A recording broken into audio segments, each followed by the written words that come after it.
여성 캐릭터를 잘 그렸다라던가 여성 캐릭터에 대한 이야기들이 뭐 특이하다라든지 이 부분이 재밌었고 인기가 있었다, 이 연기를 잘했다 말고 어떻게 다뤘는지에 대한 이야기들을 많이 안 했다는 말씀을 드리고 있는 거고요. 그러면 두 번째 질문으로 바로 넘어가 보겠습니다. 그래서 기생충의 여성들은 어떤 일을 해냈는가 라는 질문을 함께 이야기를 해보도록 하겠습니다. 저희가 처음에 픽하지 않았던 가장 단순한 이유, 남성이 만들고 남성이 쓴 이야기이기 때문이었죠. 네, 그리고 사실은 저는 엔딩이 되게 중요했는데요. 최종적으로 픽하지 못했던 이유 중에 하나는 남자가 만들고 남자가 쓴 남자의 이야기로 끝내기 때문에 맞아요. 그렇습니다. 근데 그럼에도 불구하고 이제 그 이야기 안에 굉장히 살아서 움직이는 여성 캐릭터들이 많았잖아요. 그러니까 충숙, 기정, 그리고 문광, 또 연교까지. 여성 캐릭터를 다루는 데 있어서 제일 아쉬웠던 부분은 어떤 부분이었나요? 여성 캐릭터를 다루는 데 있어서 저는 그 장혜진 씨가 연기한 충숙, 그 캐릭터가 좀 장혜진 씨가 보여줄 수 있는 것에 비해서 많이 아쉬웠는데, 예를 들면은 그 외에 연교 집에서 그 뭐죠, 이 주인공인 송강호 씨가 연기한 주인공인 그 가족이 막 술을 마시고 마신 걸 먹고 막 놀다가 중간에 그 송강호 씨와 장혜진 씨가 갑자기 싸우는 척하는 장면이 있잖아요. 거기서 장혜진 씨가 짧은 순간에 보여주는 표정 딱 바뀌는 연기 같은 게 너무너무 대단한데, 사실 그런 것에 비해서 이 캐릭터가 가진 서사는 거의 없잖아요. 사실 캐릭터가 가진 서사를 부여를 하려고 한 흔적들이 되게 많이 있죠.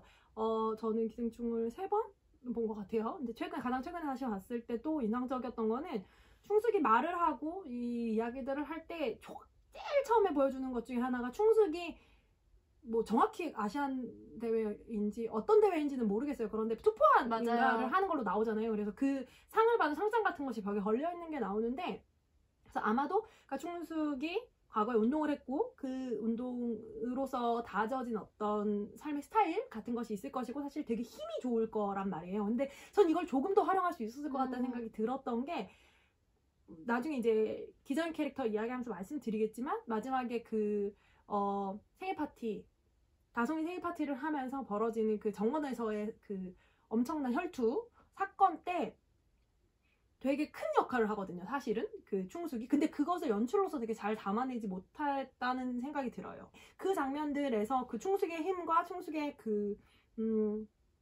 어떤 애씀, 그리고 그가 가진 어떤 캐릭터로서의 장점들을 그 전에 더 많이 쌓았다면 그 씬이 사실 살았을 거거든요. 그 힘을 보여주거나 이런 장면들이. 근데 그러지 않았던 점이 조금 아쉽다는 생각이 들더라고요.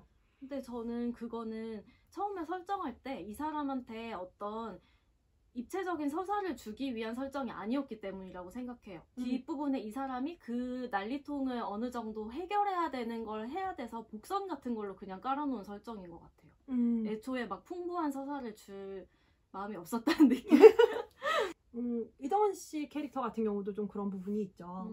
왜냐하면 그 영화의 전체 분위기를 바꾸는 굉장히 유명한 장면. 그쵸. 비가 오는 날 우산을 쓰고 갑자기 나타나서, 지금 제가 부부관계에 있어서 이걸 하는 그 클로즈업 되는 그 모니터 장면 있지 않습니까? 정말 장르가 바뀌죠. 네, 장르를 바꿔버리는 그 씬부터 시작을 해서 그 이후에 이제 문광의 어떤 역할이 어마어마하지 않습니까? 그쵸. 네, 근데 그 어마어마함에 비해서 너무 쉽게 퇴장시킨다라는 맞아요. 느낌을 받았죠. 근데 여성 캐릭터들이 좀 다 그런 방식으로 퇴장한 것 같아요. 왜냐면 충숙의 경우도 저희가 계속 아쉽다고 얘기했지만 마지막으로 가면은 결국에는 아버지와 아들의 서사가 되고, 충숙은 그렇게 난리통을 수습하는데 되게 큰 몫을 했음에도 불구하고 거의 엄청 멀리서 잡고 이 사람이 그 이후에 어떻게 살아가고 있는지 잘 안 보여주잖아요. 네, 오직 편지에서 그 한마디로만 나오더라고요. 뭐 니네 엄마는 뭐 잘 먹고 잘 살아가고 있겠지, 이렇게만 나오는 거죠. 근데 과연 그렇게 대우를 받아야 되는 캐릭터였던가?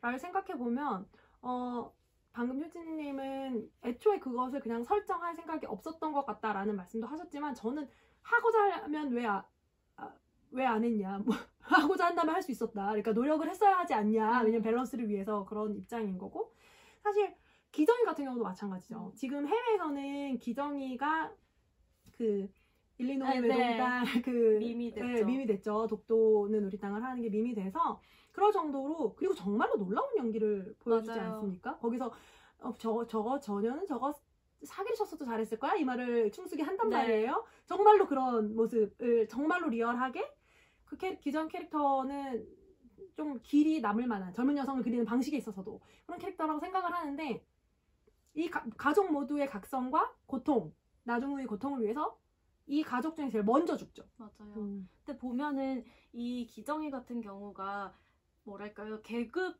이런 거에도 되게 제일 민감하고 이게 제일 빨라서 자신들한테만 나는 냄새가 반지하 냄새란 걸 제일 먼저 캐치를 하잖아요. 그 과정에서 과연 여성들이 어떤 선까지에만 이 여성들에게 역할이 허용되었는가? 저는 역할로서만 주어졌다는 생각이 조금 맞아요. 들었어요. 그러니까 이를테면 문광에게도 그 사람 개인의 서사보다는 그 턴하는 이 이야기가 정말 바뀌잖아요. 실제로 기생하는 존재가 존재했다는 네. 것을 알게 됨으로 인해서 영화 한 번 크게 바뀌는 순간을 위해서 존재하고 그런 식으로 좀 역할 롤로 준 것이죠. 남성 2명의 서사, 그러니까 아버지에서 아들로 이어지는.